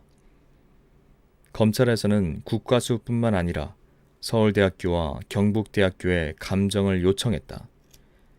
이때 스승인 이윤성 교수는 모든 자료를 면밀히 살폈고 여러 가지 경우의 수를 추론했다. 그리고 그의 결론 또한 액사였다. 재판이 시작되었다. 마이클 스벤 폴라넨 교수는 일주일간의 여정으로 한국에 입국했다. 그의 변호인은 통역을 대동하고 재판에 참여했다. 외국 법의학자의 주장은 논문 그대로였다. 같이 온 통역이 의학 용어를 이해하지 못해 제대로 전달하지 못하자 보다 못한 경북대학교 교수가 대신 통역을 하는 해프닝도 있었다. 그는 아내가 욕조에 누워있는 자세를 통해 목의 출혈은 시체 얼룩, 즉 시반일 가능성이 있으며 사망 원인으로 체위성 질식의 가능성을 살펴봐야 한다고 주장했다.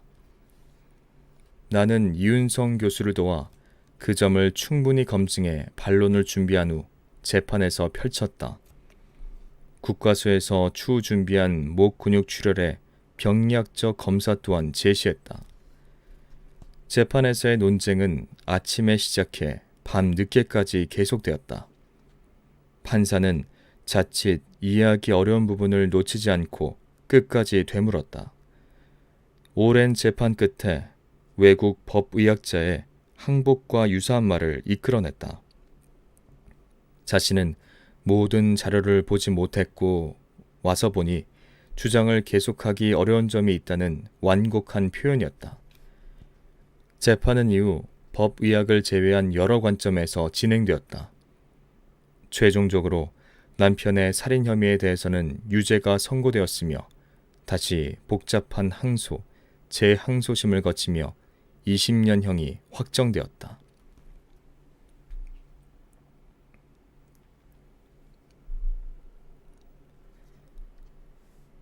저항 없는 타살, 이유 있는 자살. 주변 사람들은 부부의 금실을 부러워했다. 아들 하나를 금이야 오기야 키우면서 큰 소리가 나는 싸움 한 번 하지 않는 사이였다. 남편은 성실했고 작은 중소기업을 정년까지 다녔다. 평생을 모아 장만한 작은 평수의 서울 시내 아파트는 부부 인생에서 노력의 결실이었다. 빚 없이 작지만 알찬 저축도 가지고 있었다. 하지만 부부는 은퇴 후에도 일을 할 작정이었다. 아들은 이러한 부모를 답답해하고 안쓰러워했다. 큰 돈을 모아 부모를 쉬게 해주고 싶었고 자신도 이런 쳇바퀴 같은 인생에서 벗어나고 싶었다. 아들은 아버지가 다녔었던 직장과 유사한 작은 기업의 대리직을 사직하고 그동안 구상해 두었던 사업을 위해 이곳저곳에서 돈을 끌어댔다. 사업은 처음부터 잘 되지 않았다. 불과 1년여 만에 부모가 평생 모은 집과 저축은 흔적도 없이 사라졌고 자신과 부모가 모두 큰 빚을 지게 되었다. 늘 그렇듯 불행의 그림자는 한 겹이 아니었다. 아내는 우울해졌으며 급격하게 건강이 나빠졌다. 아마도 아들의 실패와 그들 평생의 결실인 아파트를 떠나 지하방으로 이사하게 된 스트레스가 영향을 주었을 것이다. 탈출구가 보이지 않는 인생의 막판에서 부부는 아내의 상해보험 몇 개를 들었다. 상해보험은 우연한 사고로 신체에 상해를 입은 경우에 보상을 받게 되는 보험이었는데 상해로 인한 사망 보장도 꽤나 큰 돈이 보상되는 조건이었다. 몇 개월이 지나고 보험금은 꼬박꼬박 납입되었다. 어느 날 부부는 서울 시내에 위치한 산을 올라가는 산책로에서 한참 떨어진 으슥한 곳에서 사망한 상태로 발견되었다. 현장은 특이했다. 아내는 풀이 깔린 널찍한 곳에서 양 손목이 묶인 채 목이 졸려 사망했다. 조금 떨어져 남편은 나무에 목을 맨 채로 발견되었다. 남편의 주머니에는 자신이 큰 죄를 저질렀다며 하늘에 용서를 구하는 유서가 들어 있었다. 경찰은 부검을 의뢰했다. 부검 결과 남편은 스스로 나무에 목을 맨 것으로 밝혀졌다. 목 전체를 두르는 하나의 끈 자국이 목 뒤에서 현수점을 형성하며 위쪽으로 올라가는 전형적인 형태였다. 사망 종류를 자살로 판단할 수 있었다. 이와 달리 아내의 목에서는 목 전체를 평평하게 두르는 끈 자국이 특징인 목이 졸린 흔적, 교훈이 전체적으로 보였다. 그런데 목의 끈 자국이 한 줄로 너무나 일정했다. 일반적으로 타인에 의한 목조름에서는 격렬하게 몸을 움직여 반항하는 것이 본능적이며 그럴 경우 목의 끈 자국이 불규칙한 형태로 나타나며 목 내부에서 타인에 의해 끈으로 목이 졸릴 때 발생하는 근육의 출혈이 심하게 확인된다. 그런데 아내 목의 끈 자국은 일정한 깊이였고 확연한 저항의 흔적도 없어 내부 목 근육의 출혈도 일반적인 교사의 경우보다 매우 적었다. 한편 아내의 양 손목에는 억압의 흔적으로 볼 수 있는 묶인 자국이 있었다. 그러나 그 손목의 끈 자국은 손목에 손수건을 대어 희미했다. 즉 끈이 손목을 조일 때 아프지 않게 한 것이다. 일반적이지 않은 소견이었다. 종합적으로 사망 종류를 결정한다면 남편은 자살, 아내는 타살이었다. 그렇지만 촉탁 살인일 가능성이 매우 높았다. 평소 사이가 좋았던 부부관계를 여러 사람이 증명했으며 최근 건강이 나빠진 상황에서 상해보험을 여러 개 가입한 정황이 있었다. 이와 함께 목을 조르는 행위에서 최소한의 방어흔이 없었고 목에 저항 흔적이 거의 없었다는 점에서 촉탁살인의 가능성을 배척하기에는 매우 곤란하다고 판단했다. 그러나 남편은 자신의 목숨을 끊어 이를 영원히 증명할 수 없게 했다. 아마도 자신들의 마지막 희생으로 사랑하는 자식을 행복하게 해줘야겠다는 의무와 책임이 부부에게 있었던 것이리라. 이처럼 법의학자는 어쩔 수 없이 시신을 통해 자살을 마주하기도 한다. 자살은 개인의 내밀한 결정이기도 하지만 사회적 흐름과 무관할 수 없는 사회적 현상이기도 하다.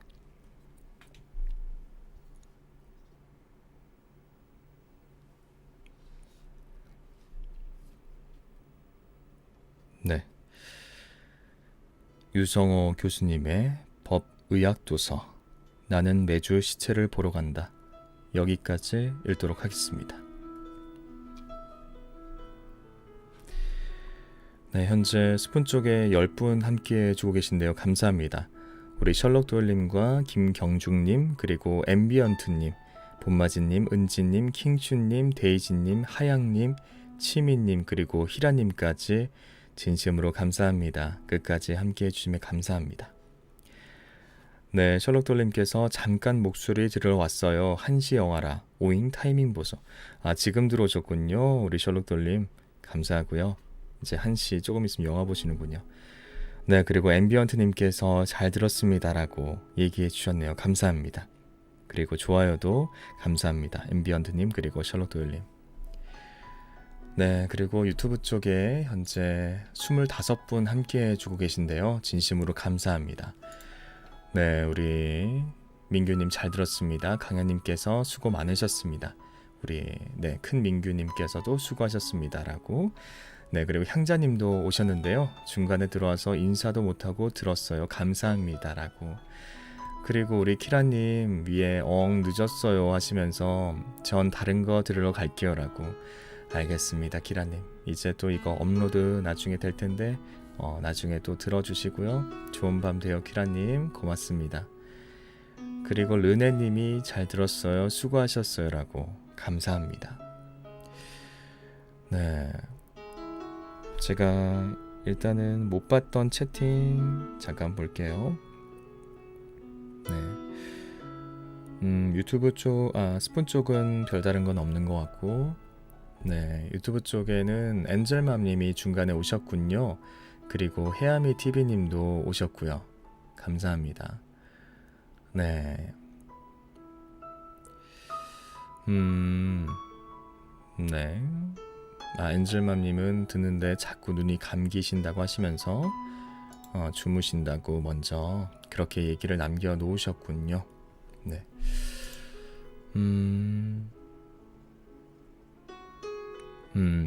오늘 무서운 책이라 안 들어오실 줄 은주님이 엔젤맘님께 얘기 남겨놓으셨고요. 그리고 꿈바운스님께서 계속 확인했는데 언제 시작했지 또 늦었네라고. 그리고 큰민규님이 버퍼보소라고 끄고 다시 켰어요. 왜 이러지라고 또 이렇게 채팅 남겨두셨네요. 그리고 참대곰님께서 안녕하세요, 오랜만이네요 라고 인사 남겨놔주셨고요. 그러게요, 참대곰님. 라이브에서 오랜만에 뵙습니다. 찾아와 주셔서 정말 감사합니다. 네, 그리고 미연님, 정미연님, 네, 오늘도 와주셨는데요. 오늘도 유유 늦어버렸어요. 다시 보기로 들어야겠네요 라고. 감사합니다. 이렇게 늦게라도 인사해 주러 와주셔서 정말 감사하고요. 제가 좀 이따 업로드 하면은 그때 또 들어주시면 더 감사할게요, 미연님. 그리고 슈가님께서는 관심 있는 분야라서 쏙 빠져서 들었습니다. 강혜님께서는 내용이 심란하네요라고.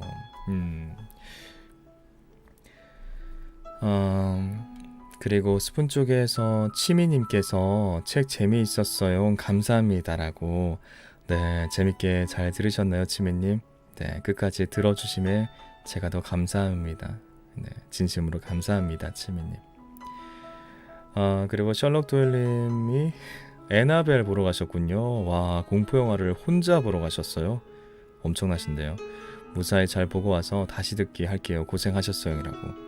그러고 그나저나 오늘 목소리 되게 차분하시네요라고. 네, 오늘 뭐 책에 따라 제가 좀 톤이 좀 바뀌잖아요. 오늘은 조금 차분하게 톤을 했던 것 같습니다. 그리고 우리 킹슈님, 네, 오잉 벌써 끝났어요. 잠깐 샤워하고 왔더니 벌써 낭독 끝난 내용이라고.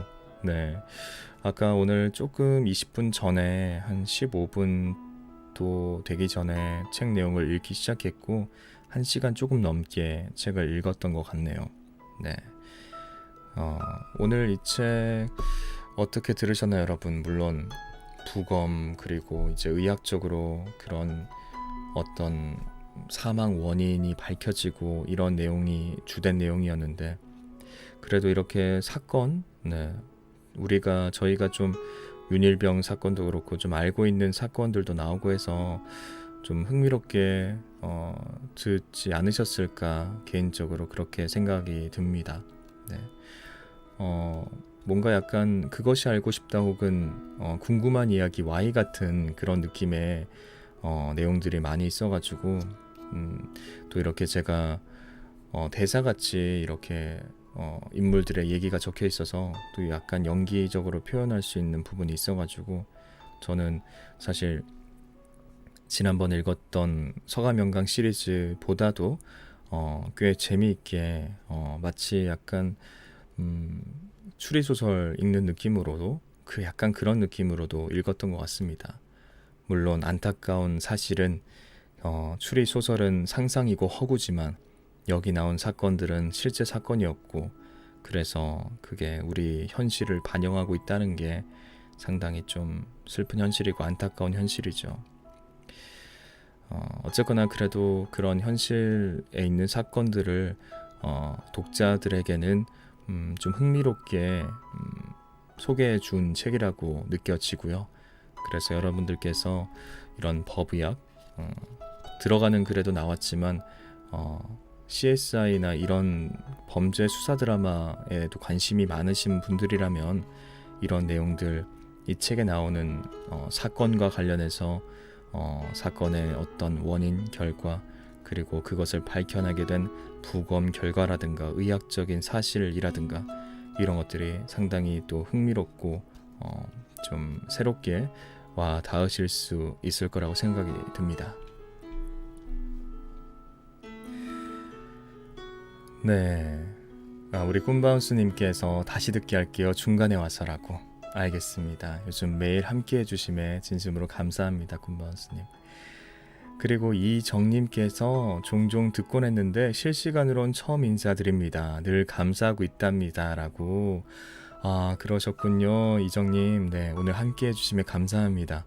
네, 실시간에서 처음 뵙게 돼서 저도 너무나 반갑고 감사하고요.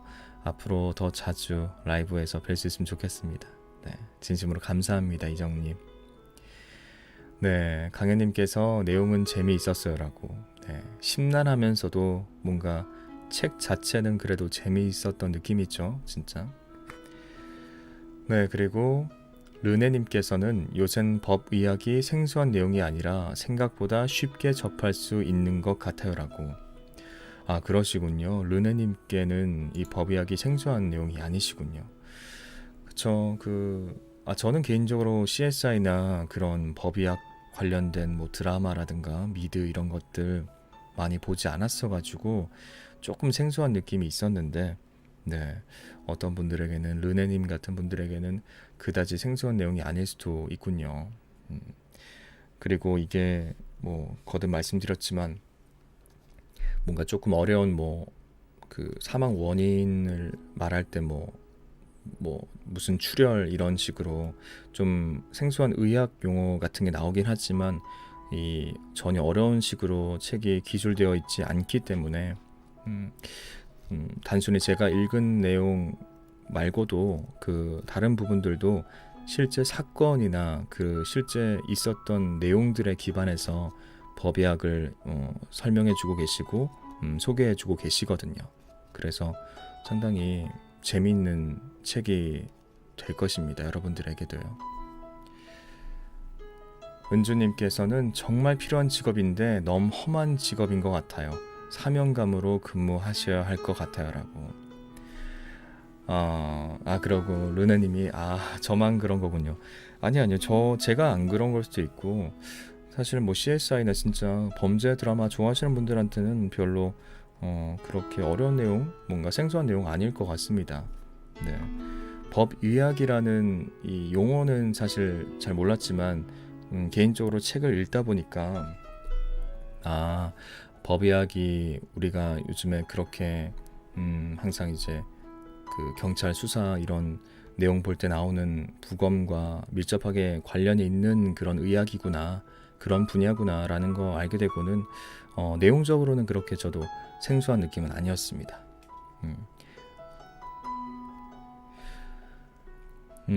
그리고 은주님이 얘기하셨던 그쵸, 너무나 필요한 직업인데 하시는 분들은 저도 되게 대단하신 것 같아요. 그 의사분들 이렇게 부검하시고 진짜 사실 일반인으로서는 되게 감당하기 힘든 그런 상황인데 그런 것들 매주 마주하시고 부검하고 그 원인을 찾아내고 그런다는 것 자체가 진짜 엄청나신 것 같고 뭔가 사명감이 투철하셔야 이런 일들 해내실 수 있을 것 같습니다. 정말 대단하신 것 같습니다. 이렇게 부검하시고 하는 의사분들요. 네, 강현님께서도 저도 좀 익숙했어요. 드라마를 많이 봐서라고. 그러셨군요. 강현님도 익숙한 그런 느낌이셨군요. 그래서 이 책에 제가 지금 일부를 읽어드렸는데요. 제가 읽은 내용은 일부에 속하는 내용이었습니다. 그래서 일부의 중후반부 전체를 읽어드린 건데요. 이 책 목차 같은 거 그 도서 판매하는 사이트에 들어가면 볼 수 있는데 제가 그래도 한번 말씀드리겠습니다. 이 책은 총 3개의 파트로 구성되어 있고요. 일부가 죽어야 만날 수 있는 남자라는 큰 타이틀이 있고 그 안에 법의학자 가방엔 누군가의 일생이 있다. 그리고 죽음과 동반을 결심하다. 진실 그것이 알고 싶다. 법의학 앞에 완전 범죄는 없다. 이렇게 4개의 챕터가 있고요. 2부는 우리는 왜 죽는가? 라는 큰 타이틀 안에 세상에서 가장 뜨거운 논쟁, 생명의 시작, 죽음의 과학적 이해, 죽을 권리와 살릴 의무, 어떤 죽음은 사회를 바꾼다, 자살, 남겨진 자가 해야 할 것들 이라는 5개의 챕터가 있고요.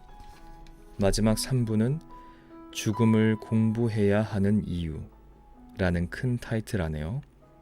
이제야 깨달았도다. 생이 이렇게 짧은 줄. 죽음은 내 인생의 마지막 스토리. 장례식장에서 탱고를. 2045년 죽지 않는 시대가 온다. 이렇게 4개의 챕터가 또 3부 안에 있습니다. 네, 이렇게 챕터만 좀 읽어드려도 좀 흥미로워 보이는 내용들이 많이 있을 것 같지 않나요, 여러분? 제가 챕터 미리 보지 않았었는데 사실 마지막 이 2045년 죽지 않는 시대가 온다라는 이 챕터는 한번 제가 바로 읽어봐야겠네요. 그리고 자살, 남겨진 자가 해야 할 것들 이런 것도 좀 보고 싶은 내용이고 뭔가 좀 와닿을 것 같습니다. 제가 이거 챕터 읽어드리는 사이에 달콤언니님께서 찾아와 주셨군요.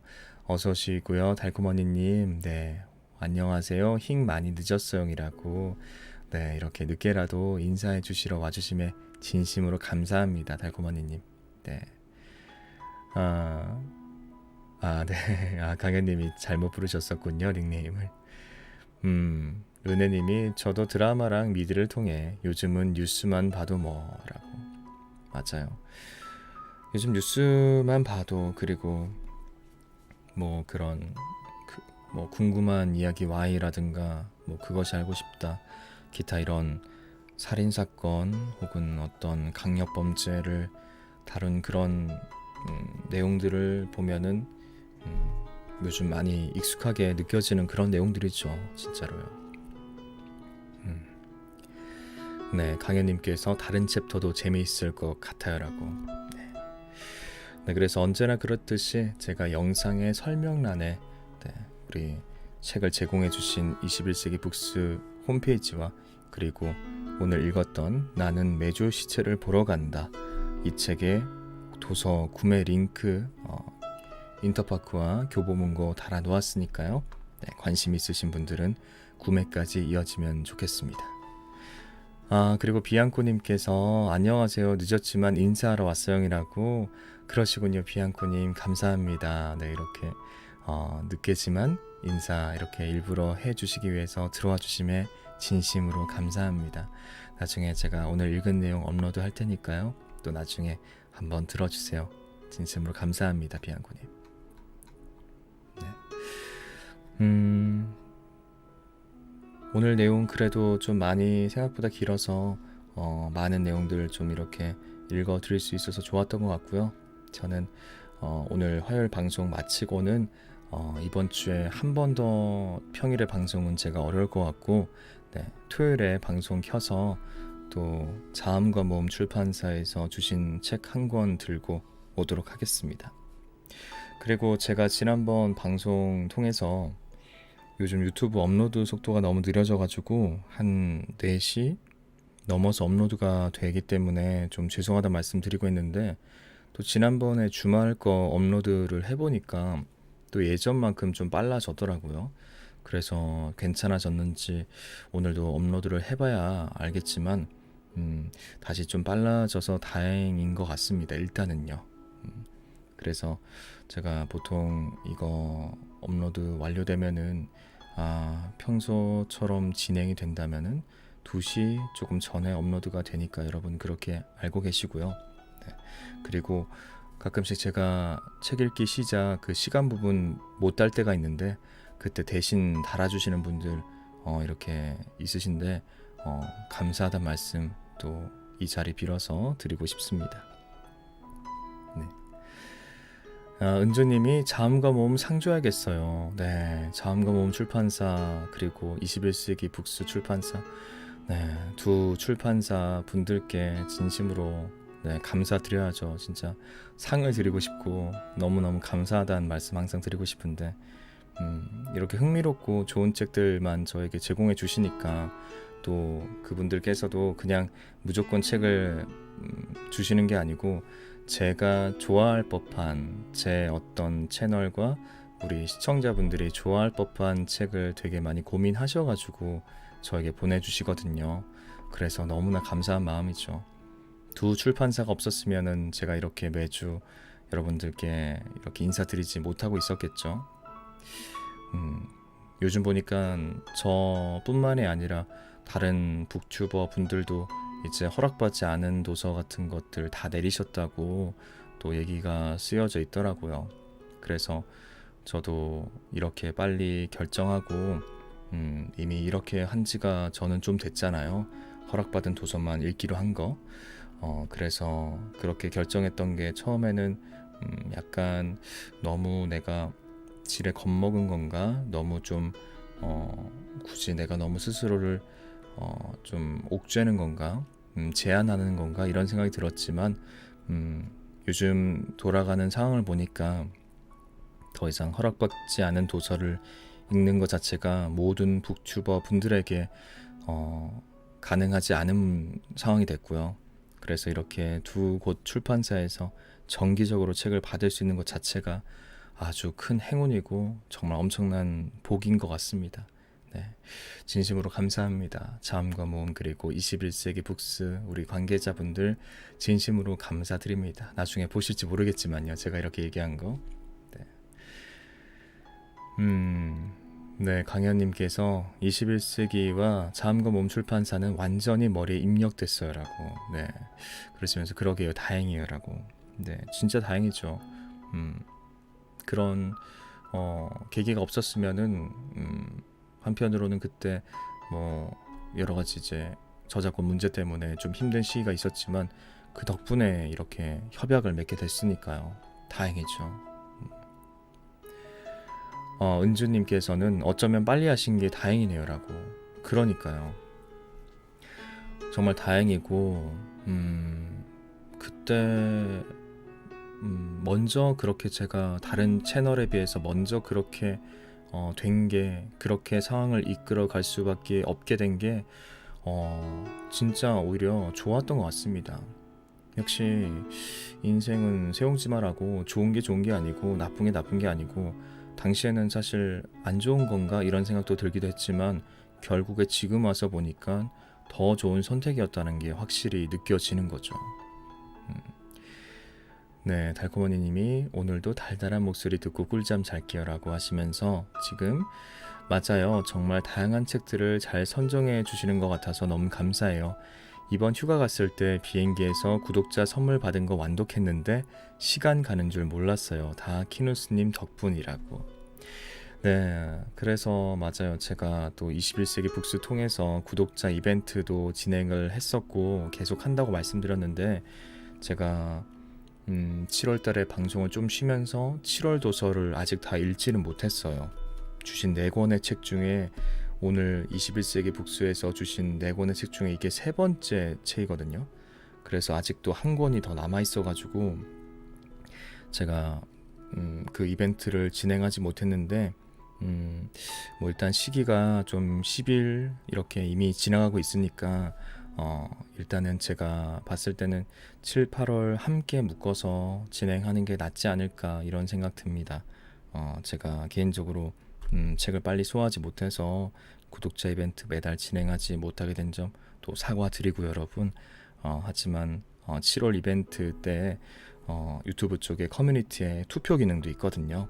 그래서 제가 읽었던 21세기 북스 책 중에서 여러분들이 원하시는 책들 투표로 결정해 주시면은 전과 마찬가지로 그 해당 영상에 댓글 다는 방식 통해서 그리고 또 방송에서 실시간 추첨하는 것 통해서 구독자분들에게 선물 드리는 거 선정하도록 하겠습니다. 네. 맞아요. 그것도 좀 말씀드려야 될 것 같았는데 지금 갑자기 이제 생각이 나가지고 달콤언니님 덕분에 그렇게 말씀드릴 수 있게 됐네요. 강현님께서 인생은 알 수 없는 법 그래서 절망 속에서도 힘낼 수 있는 것 같아요. 오르막이 있으면 내리막이 있고 내리막이 있으면 오르막이 있는 것 같습니다. 맞습니다. 네, 저도 나이가 34살이잖아요. 네, 34살인데 진짜 그런 거 많이 느끼고 있고 좋은 게 좋은 게 아니고 아까도 말씀드렸지만 안 좋은 게 안 좋은 게 아니다. 그런 거 요즘 많이 느끼고 있습니다. 네, 우와 좋아요라고. 네. 그래서 지금 21세기 북스에서 제가 7월 도서 한 권 남았고 또 추가로 보내주신 도서가 2권이 더 있는데요. 그 책 그 2권까지 제가 읽고 총 6권 중에서 투표를 통해서 여러분들이 받고 싶은 책 선정하도록 하겠습니다. 네. 전에는 제가 타인의 시선은 제가 너무 좋아서 그냥 결정했었는데 이번부터는 투표로 여러분들께서 선물을 결정하시는 게 더 좋지 않을까 그렇게 생각이 들더라고요. 네. 그래서 한 7월 중순, 중하순쯤에 나머지 3권의 책 읽고 나면은 투표 진행하도록 하겠습니다. 네, 은주님이 34살 아직 애기예요. 40은 넘어봐야 어른이종이라고. 아 그런가요? 아직 애기인가요?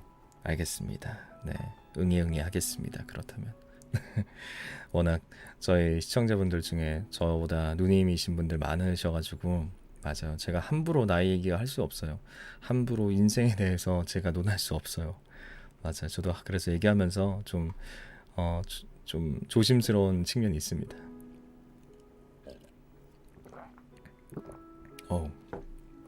물 넘어간 소리가 너무 컸네요. 네, 그러면은 이제 이쯤에서 오늘 방송 마치도록 하겠습니다, 여러분. 7월 9일 방송이었는데요. 네, 오늘 다시 한번 많은 분들 찾아와 주심에 진심으로 감사하다는 말씀 드리고 싶습니다. 네, 끝까지 지금 스푼에 9분 그리고 유튜브 쪽에 21분 함께 주고 계시네요. 네, 매번 30분 넘게 찾아와 주시면 감사하고요. 저는 돌아오는 토요일 날짜로 13일인데요. 7월 13일 밤 11시에 또 새로운 책 한 권 들고 오겠습니다. 네. 달콤언니님, 휴, 다행이다. 아직 애기 5짤 남았당이라고. 나이를 좀 짐작할 수 있게 되는군요. 그리고 큰 민규님께서 모두 안녕요. 은주님께서 뿅, 이정님께서 오늘 처음 와주셨는데 고생 많으셨어요. 굿잠 되세요라고. 감사합니다, 이정님. 다음에 토요일 날도 가능하시면 꼭 뵐게요. 네, 은주님이 안녕히 주무세요. 우리 작은 민규님이 뿅, 비앙코님께서 심야 책방 식구들 모두 꿀잠이요. 달콤언니님께서 다행히 오늘은 인사를 하고 자게 되네요. 다들 좋은 밤 되세요. 맨날 먼저 잠들어서. 강혜님께서 모두들 안녕히 주무세요. 르네님께서도 안녕히 주무세요. 모두들 굿잠이라고. 네, 감사합니다. 네, 그러면 여기서 인사드릴게요, 여러분. 나머지 한 주 평일 다 잘 보내시고 13일 토요일 날 뵙겠습니다. 네, 그럼 가볼게요, 여러분. 네, 꿈바운스님도 꿀잠 주무세요. 네, 가볼게요, 여러분. 뿅. 바이바이.